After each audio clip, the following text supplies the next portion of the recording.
E aí, pessoal, bom dia, tudo bem?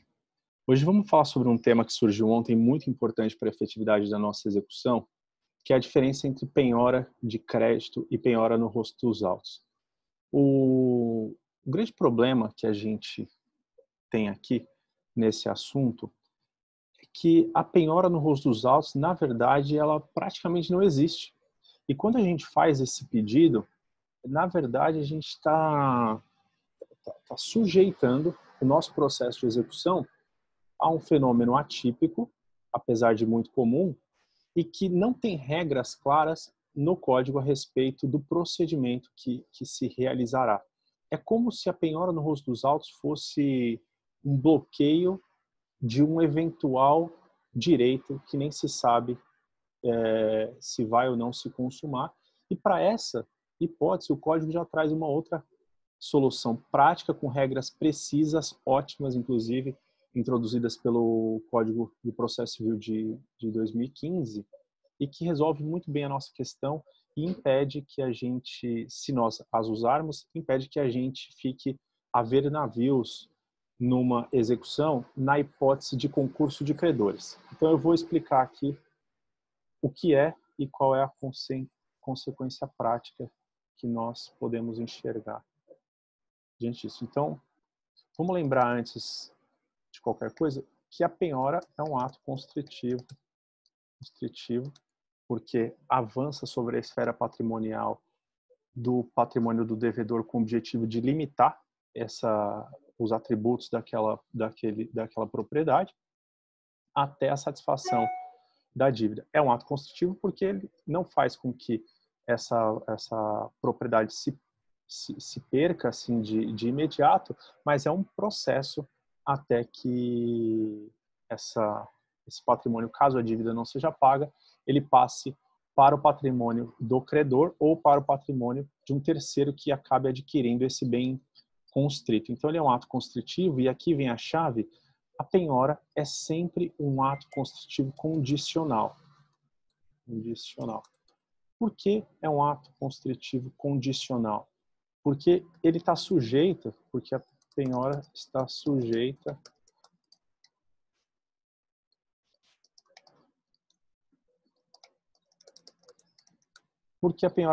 a um evento futuro incerto. O que é esse evento futuro incerto? É a demonstração de inexistência daquele bem penhorado. O que eu quero dizer com isso? Imaginemos que a gente penhore ou peça uma penhora cisbajude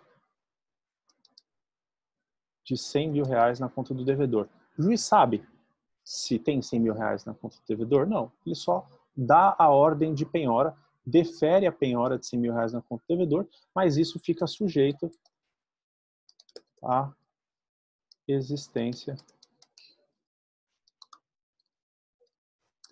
dos recursos. Ah, mas falando em dinheiro, realmente aí dá para perceber com clareza que você ter uma penhora não significa grande coisa, porque você precisa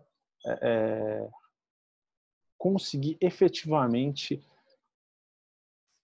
atingir a finalidade daquela constrição, que é inibir a transferência de patrimônio entre o seu devedor e terceiros em prejuízo à sua execução. Mas quando a gente passa, por exemplo, de veículos, de penhora de veículos, fica mais claro. Por quê? Determinar a penhora de um veículo, penhora de um veículo, é um ato legal, mas como se trata de bem imóvel, fica muito difícil para o credor ter apenas a penhora sem conseguir apreender o veículo, avaliá-lo. Assim, concretamente eu estou dizendo, não apenas pela tabela FIP, porque a avaliação de um veículo penhorado pela tabela FIP, cuja posse não está com você, não vale absolutamente nada em termos de efetividade de execução, concretamente avaliado. E apreende veículo bem móvel apreende, avalia concretamente o veículo e leiloa. Loa ou adjudica. Então, a penhora de um veículo, ela vai ser condicional a efetivamente você aprender esse bem e conseguir avaliá-lo de acordo com as características físicas daquele bem apreendido. Porque a penhora em si, ainda que registrada no ato, no prontuário do Detran, não significa absolutamente nada em termos de efetividade para sua execução. Aliás, isso é um erro bastante comum de advogados que estão começando, eu penhorei um carro, penhorei, até às vezes carros bons. Pior é quando é carro ruim, né? Penhorei um Fusca, se bem que um Fusca 1950 vale uma boa grana, mas sei lá, penhorei um Corsa 1992. Não dá, né? Não dá para você achar que você tem alguma coisa, uma penhora de um Corsa 1992 cuja posse nem está com você. Então, o carro já nem está andando mais, nem existe praticamente, provavelmente. Então, a apreensão e a avaliação concreta do veículo é a chave da condição de eficácia do ato constritivo dos bens móveis, de modo geral. Eu dei um exemplo, mas pode ser uma máquina agrícola, pode ser uma máquina enfim, uma máquina qualquer que não seja agrícola, pode ser, enfim, qualquer bem móvel. Tá? Outro exemplo, claro, de penhora condicional é a penhora de imóvel. Porque ainda que você penhore e averbe a ação da penhora no cartório de registro de imóveis, ainda assim, essa efetividade da constrição vai estar dependendo da inexistência de venda anterior, ainda que por contrato particular, bem como dependerá da inexistência das hipóteses legais de impenhorabilidade. Então, a penhora de um imóvel, ela é um ato constritivo que está sujeito a um evento futuro incerto de inexistência de venda anterior, ainda que por instrumento particular. Então, se você penhora um imóvel hoje e aparece um terceiro que no mês passado comprou esse imóvel, o compromisso particular prevalece sobre o seu ato constritivo, ainda que não tenha sido levado a registro. Ele, ainda que não tenha levado a registro, se ele tiver boa-fé naquela aquisição, a sua penhora cairá, e aí a discussão no processo vai ser a respeito da sucumbência.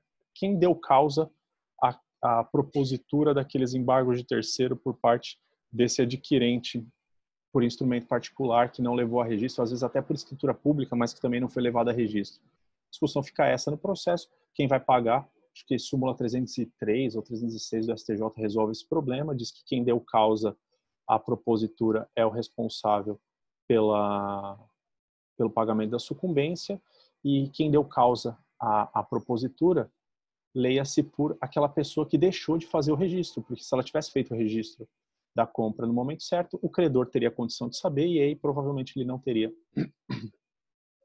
se insurgido. A menos que o devedor, na sua contestação, diga, ainda que ele tivesse feito o registro, eu ainda assim insistiria que ele tem má fé.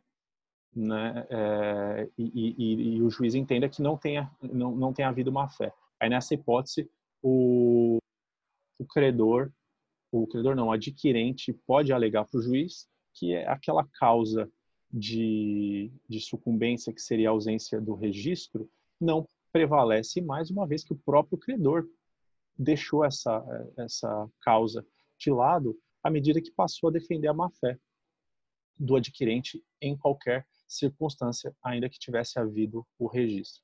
Tá bom? Então, feito essa breve explicação de que a gente tenha em mente que a penhora é sempre um ato construtivo condicional, então a euforia que uma penhora positiva causa, ela só pode acontecer depois que essa condição for ou não for implementada. Eu diria que é até mais uma condição negativa, né, que é a inexistência de óbices ao prosseguimento, ou seja, ou a existência efetivamente daquela propriedade passível de constrição, né?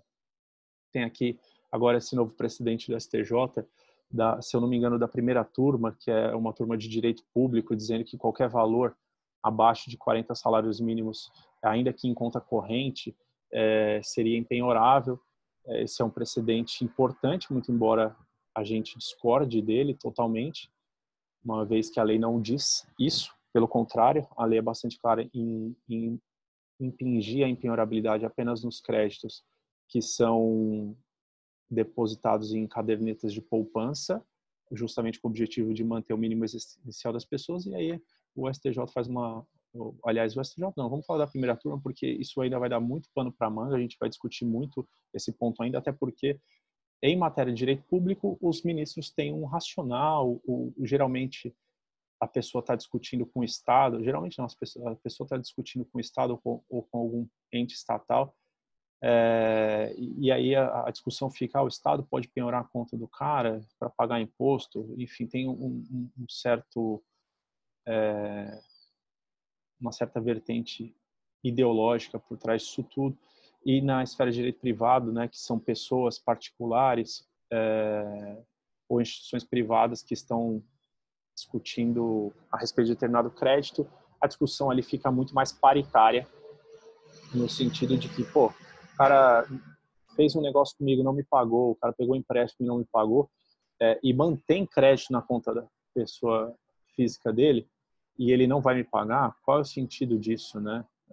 Ele fica movimentado até 40 mil, até 40 salários mínimos, perdão, que dá isso mais ou menos, ele pode, os cara, aliás, tem um professor Daniel Carno Costa, no livro dele, a respeito de execução, ele até comenta que ele é totalmente contra a empenhorabilidade do salário, porque se a pessoa não vai pagar a dívida que ela tem com o salário dela, ela vai pagar com o quê? As pessoas pagam o que devem com pelo menos uma parte do seu salário. Dizer que o salário é empenhorável seria uma contradição inata ao próprio conceito de direito, no sentido de dar a cada um o que é seu, né? Então, vamos lá. Feito esse comentário rápido a respeito dessa eficácia da penhora, porque ela sempre depende dessa realização desses elementos que enrobustecem, vamos chamar assim, o ato constritivo e que efetivamente permitem que ele avance com o objetivo de trazer resultado para a execução. Vamos falar agora sobre a penhora dos créditos em comparação à penhora no rosto dos autos. Qual foi o problema que nós identificamos? Penhora de créditos versus penhora no rosto. Vamos lá. Primeira coisa é que penhora no rosto dos autos não existe. Isso aqui é uma construção antiga, muito usada, mas que em termos de terminologia técnica processual não existe. Não tem um capítulo no Código de Processo Civil chamado de penhora no rosto dos autos. Porque o que é o rosto dos autos, senão uma capa de um procedimento que tem a finalidade de dar o que uma pessoa pede em detrimento do que a outra se defende. Não é nada além disso. Então, na verdade, a penhora no rosto dos autos é a penhora de um crédito. Essa é a consequência prática. E por que é errado pedir a penhora no rosto dos autos? Porque a doutrina entende a penhora no rosto dos autos como uma subespécie da penhora de um crédito eventual. A penhora de crédito é quando você sabe que a pessoa tem um crédito. Então, a penhora de crédito é um crédito certo. De crédito, o crédito é certo. É certo. Já a penhora no rosto dos autos, no rosto dos autos, seria, segundo a doutrina majoritária, um crédito eventual. Um crédito ou um bem, né, eventual, porque não necessariamente é só um crédito. Às vezes a pessoa está lutando por, sei lá, um usucapião. E ela diz que tem direitos possessórios e você penhora aqueles direitos possessórios no rosto dos autos da usucapião. E vou enfrentar esse grande problema aqui, que basicamente já vou antecipar. Quando você faz isso, simplesmente o credor vamos chamar assim, o credor, o autor daquela usucapião, ele para de movimentar. O processo vende aquela cessão de direitos possessórios por um contrato de gaveta e você fica a ver navios. Por isso que está errado fazer pedido de penhora honroso dos autos. Penhora honroso dos autos, crédito eventual, crédito ou bem eventual. Pois bem. Então, a penhora honroso dos autos, como uma subespécie da penhora de crédito, da penhora de bem, ela tem as seguintes consequências. Garantir o conhecimento de terceiros a respeito do litígio envolvendo aquele crédito ou bem perseguido pelo devedor. Só tem a finalidade informativa para que essa pessoa, a partir dali, não faça mais negócios com esse devedor sem envolver o terceiro que penhorou aquele rosto daqueles autos.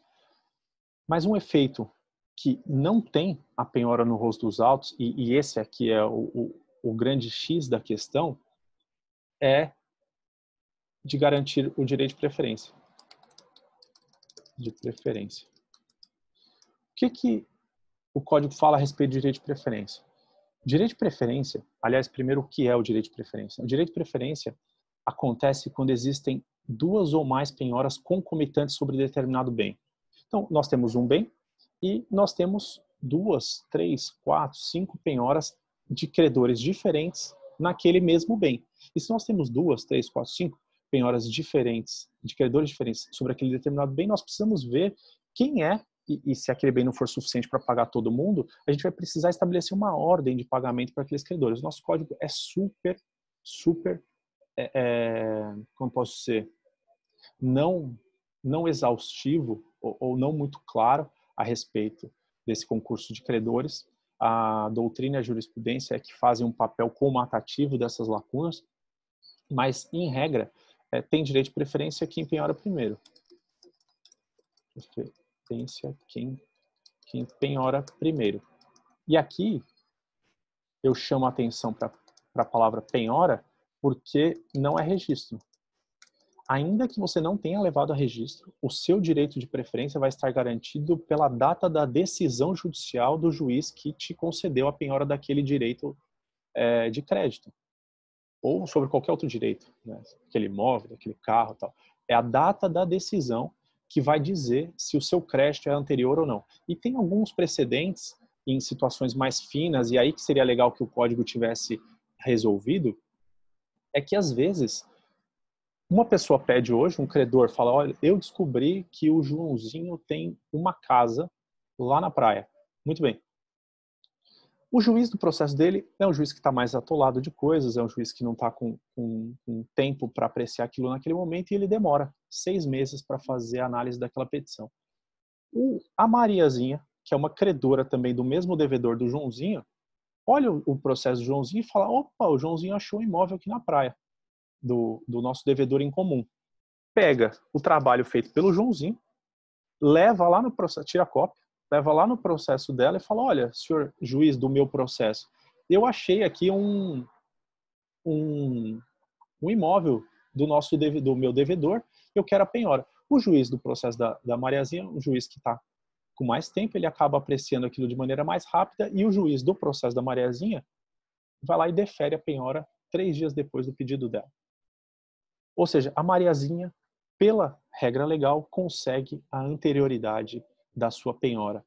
Só que o Joãozinho vai ficar bravo, ele vai falar, não é possível, eu que fiz o trabalho, eu que descobri, eu estou falando aqui de um exemplo de um imóvel, mas às vezes é bastante custoso para o credor descobrir eventual bem, né?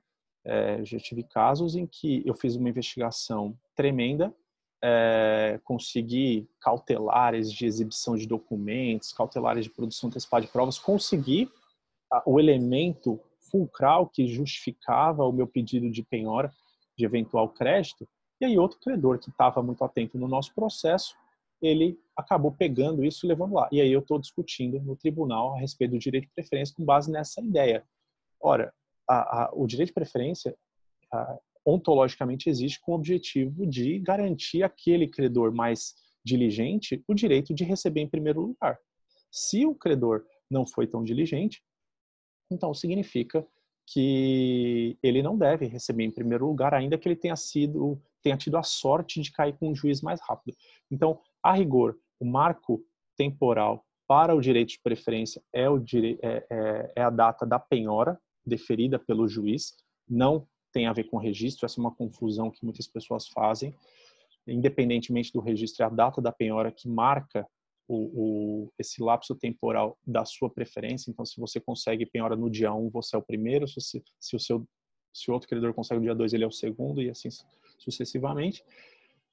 Mas tem essa discussão, tem até um precedente do Tribunal de Justiça de São Paulo que enfrenta essa questão, e ele elege, naquele caso em particular, a data do pedido. Quem foi o credor que pediu primeiro, porque não podemos imputar ônus negativos ao credor mais diligente pela morosidade do judiciário na apreciação daquela questão. Fechou? Então, esclarecido isso sobre o direito de preferência, que é muito importante, vamos voltar aqui às consequências da penhora do crédito. A penhora do crédito tem essa finalidade de te garantir o direito de preferência, coisa que a penhora nos autos não tem. Não tem. Já vi casos em que vários credores penhoraram um crédito e outros credores penhoraram no rosto dos autos. Aqueles que penhoraram o crédito entraram na lista, porque tinha um termo de penhora do crédito, e os que fizeram penhora no rosto dos autos não entraram na lista, por quê? E aqui vem o ponto importante. Penhora no rosto dos autos não é a penhora do crédito. A decisão que deferiu a penhora dos autos falou o seguinte, falou, senhor juiz, onde tramita esse processo em que o devedor está buscando um direito? Caso alguma coisa aqui venha sobrar para o devedor, no meu processo, transfira para mim, não entregue para ele. Então, essa é a grande peculiaridade da penhora no rosto dos autos. Ela não te dá direito ao crédito em si, ela te dá direito a, eventualmente, o que o devedor fosse levantar naquele processo onde você fez, ou fosse receber naquele processo onde você fez a penhora no rosto dos autos.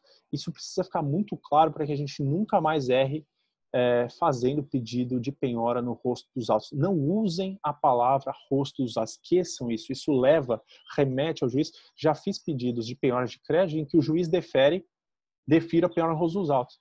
Eu peço a penhora do crédito, e aqui vem uma outra dica super importante. Quando você vai fazer pedido de penhora do crédito, você pedir penhora do crédito oriundo do negócio jurídico ou do título judicial executado ou cobrado pelo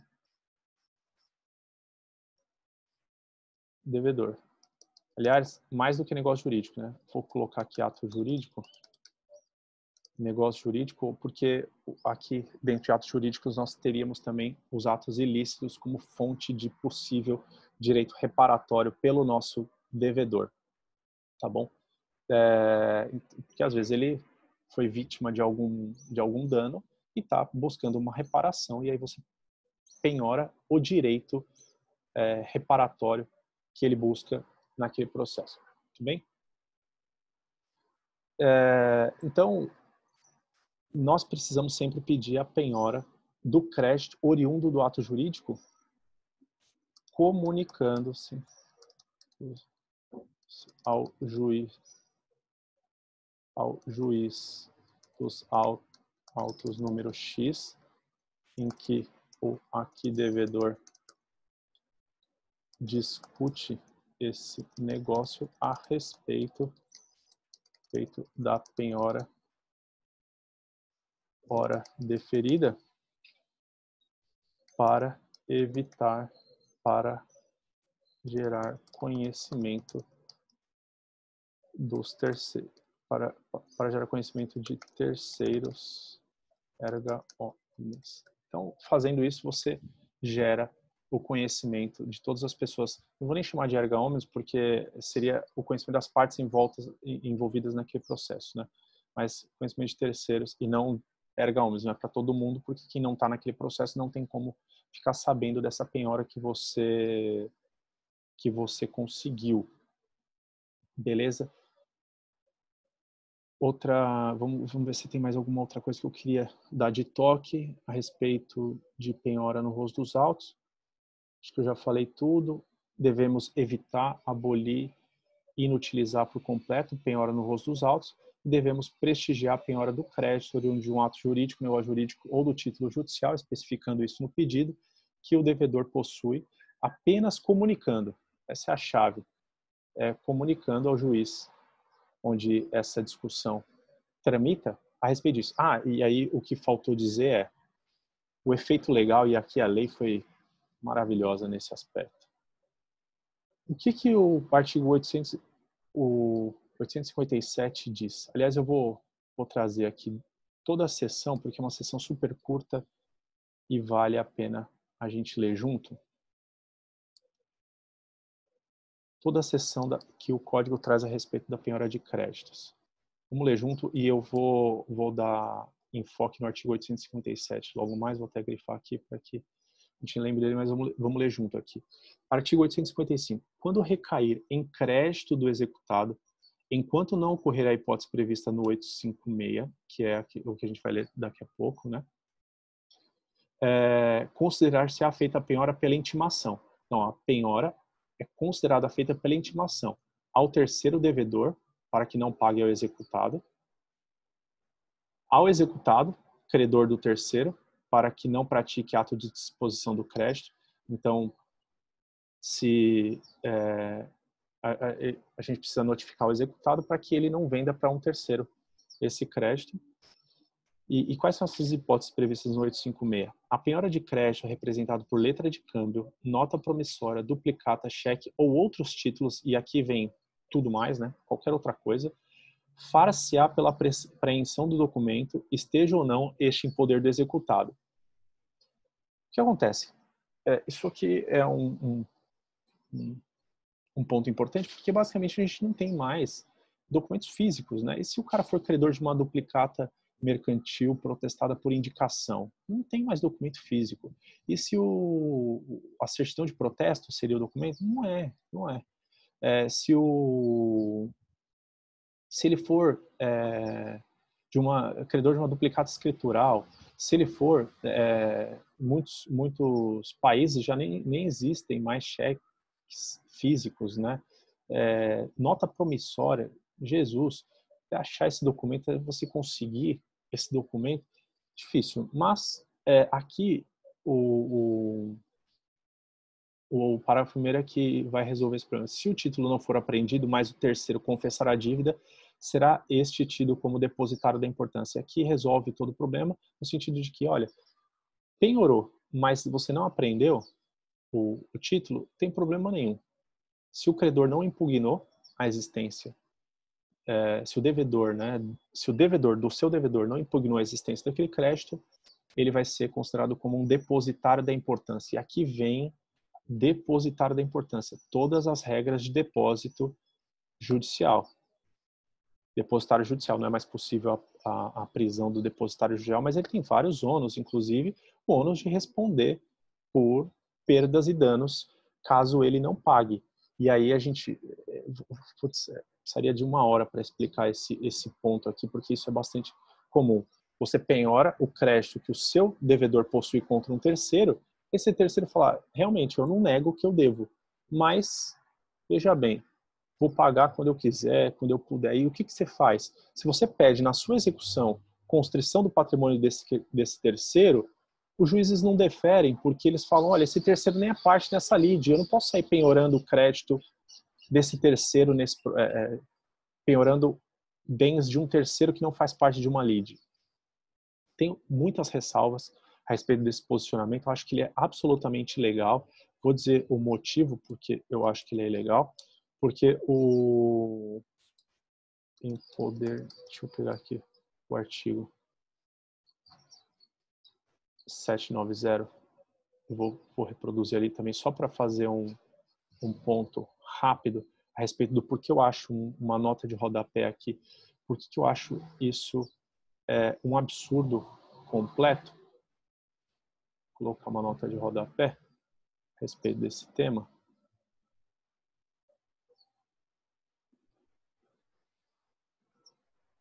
Vou colocar aqui, ó. Tudo bem. O artigo 790 fala que são sujeitos à execução os bens do devedor, ainda que em poder de terceiros. E aqui está a chave. Quando um terceiro fala que tem em seu poder um direito, um dinheiro que é do devedor, um direito do devedor que está em poder de terceiros. Então, estão sujeitas à minha execução os bens do devedor, ainda que em poder de terceiros. Então, o que eu faço? Eu tenho que entrar... Vamos imaginar que fosse um carro. Eu pediria um mandado dizendo, olha, tem um carro do meu devedor que está na mão do Joãozinho. O Joãozinho mora na rua 2, na casa 3. Excelência, peça-se um mandado de busca e apreensão do carro que está na rua. Pronto, resolvido. O juiz ia expedir, ele não ia ficar com temor de falar, não, mas está na mão do terceiro, que nem é parte. Não, mas ele é do Joãozinho, é incontroverso, está lá no Detran, está no Joãozinho. E por que um crédito é diferente?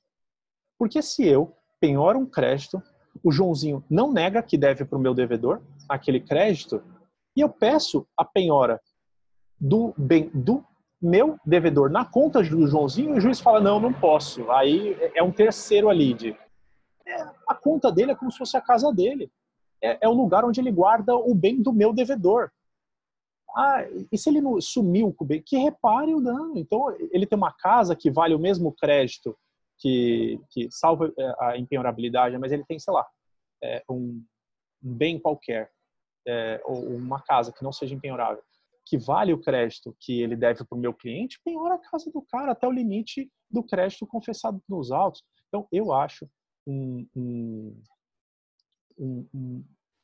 uma incoerência do sistema permitir a penhora de bens do devedor, ainda que em poder de terceiros, permitir essa regra aqui de que o terceiro é depositário da quantia devida ao meu devedor e não permitir que eu, no processo judicial, na prática, avance sobre esse patrimônio. Acho uma incoerência absurda e a lei poderia nos ajudar nesse aspecto para dar uma encorajada nos juízes e acrescentando uma hipótese clara a respeito dessa possibilidade de que depositário podendo aqui, sei lá, podendo sofrer atos constritivos até o limite do crédito confessado, talvez pudesse ser podendo sofrer atos constritivos até o crédito reconhecido, penhorado, até o crédito penhorado e reconhecido. Pronto. Então, esse de lege ferenda aqui fica como sugestão. Eu acho que isso resolveria bem um problema prático, porque a gente tem muitas penhoras de crédito hoje no judiciário sem efetividade alguma em razão dessa interpretação, eu diria que contra a legem, tá bom? Então vamos lá. O terceiro só se exonerará da obrigação, e ainda mais, isso aqui é outro. O terceiro só se exonerará da obrigação depositando em juízo a importância da dívida. Mais um artigo que fala exatamente isso. Olha só. Eu penhorei o crédito desse cara, do meu devedor, contra esse terceiro, e a lei fala, filhão, você só vai se exonerar dessa penhora se você vier aqui nessa execução, não é em outra, não é depósito, não é em lugar nenhum. Você tem que vir aqui e depositar em juízo a importância. Ora, se ele não vier e não depositar, o que o juiz faz? Fica olhando para ele? Fala, ele não depositou. Então, entra você, credor do devedor aqui, com uma ação de conhecimento contra esse terceiro para tentar reaver. Pelo amor de Deus, isso fere absolutamente todos os princípios constitucionais e infraconstitucionais a respeito da efetividade do processo. Todos. E fere a lei, porque a lei não fala isso, fala que tem que postar no meu processo, então eu vou ter que entrar com uma ação de obrigação de fazer para o cara. Obrigação de fazer como, né? Se o cara já não fez. Sem ideia. Não tem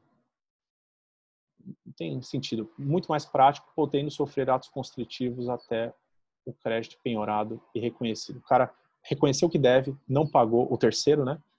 Eu posso, no meu processo de execução de excelência, o Joãozinho deve para o meu devedor aqui 100, vi aqui que ele tem um carro de 100, sei onde está o carro, peço a penhora, remoção e me nomeio como depositário. Esse depositário fica para um outro momento. Bom, vamos lá. Se o terceiro negar o débito em conluio com o executado, a quitação que este lhe der caracterizar a fraude de execução, óbvio, né? Isso aqui acontece todo dia. Então, você viu um caso, inclusive, em que um dos nossos devedores, ele reconheceu, assim, não, realmente eu devo. O terceiro reconheceu foi intimado e reconheceu, não, eu devo. Mas o meu contrato aqui com esse devedor do seu processo é de pagar em 2050 sem juros e sem correção monetária. Pô, aí não dá, né? Aí o juiz reconheceu a simulação e a fraude e a execução e mandou esse cara depositar. Mas estamos lá com o mesmo problema que eu falei antes, porque ele não depositou e a gente pediu uma penhora na conta do cara, pediu penhora de bens que a gente encontrou dele, e o juiz falou, não posso porque ele é um terceiro, tadinho. Não vamos incomodar esse ponto, cara. Aplicou, ó, pena por ato atentatório digno de justiça contra o terceiro, aplicou pena por crime de desobediência por não ter depositado, mas Bacenjude na conta do cara, não, Bacenjude. O cara vai preso por crime de desobediência, mas Bacenjude aí é demais. Vê se tem sentido isso. Não tem. Bom, e não é um juiz só não, tá?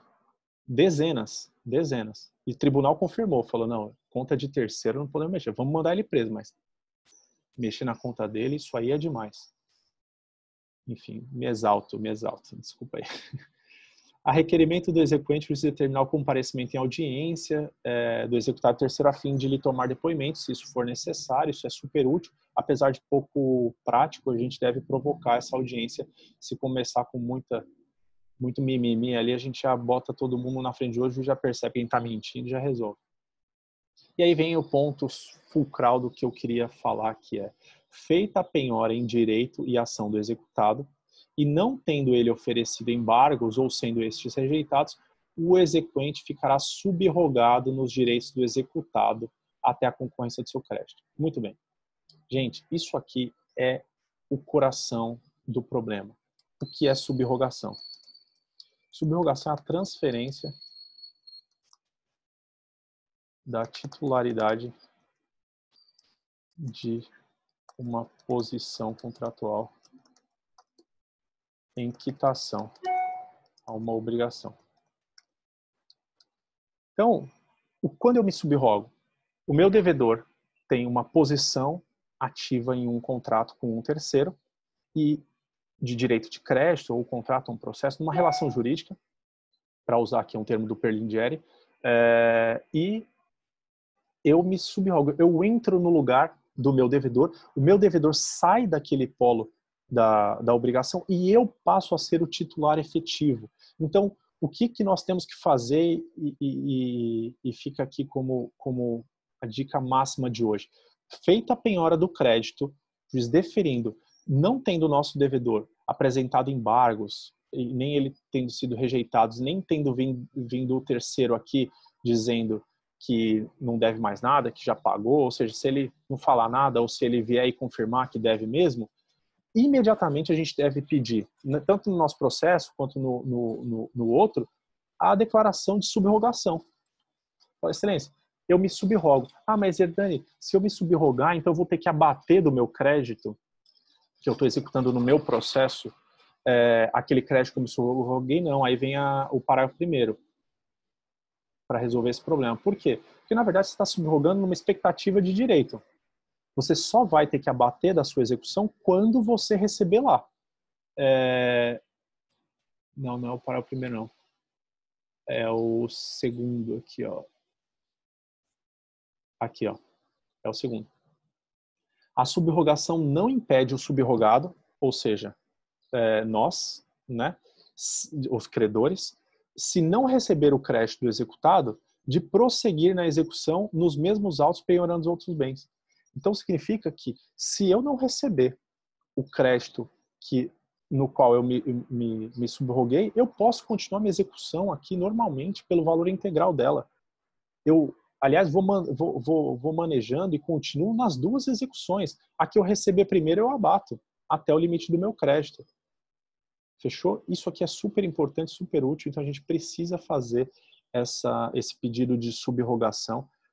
Os juízes tendem a indeferir em primeiro grau, mas o tribunal tende a reformar, porque ele entende que essa disposição legal ela foi muito bem-vinda e tem resolvido, na prática, muitos direitos. E lembrando que, a partir do momento em que você se subroga, o direito passa a ser seu. O seu devedor não pode mais peticionar no processo, ele não pode mais intervir, não pode fazer mais acordo, não pode fazer nada. Lógico, até o limite do seu crédito. Se o seu crédito for superior ao que o seu devedor está executando lá, aí ele não pode fazer mais nada. Mas se o seu crédito for inferior, se um crédito de 100, seu devedor está executando 200 lá, você passa a ser credor de 100, ele continua sendo credor de 100 e vocês tocam o processo em litisconsórcio ativo necessário. Beleza? Porque é decorrente da mesma relação jurídica. Tá bom?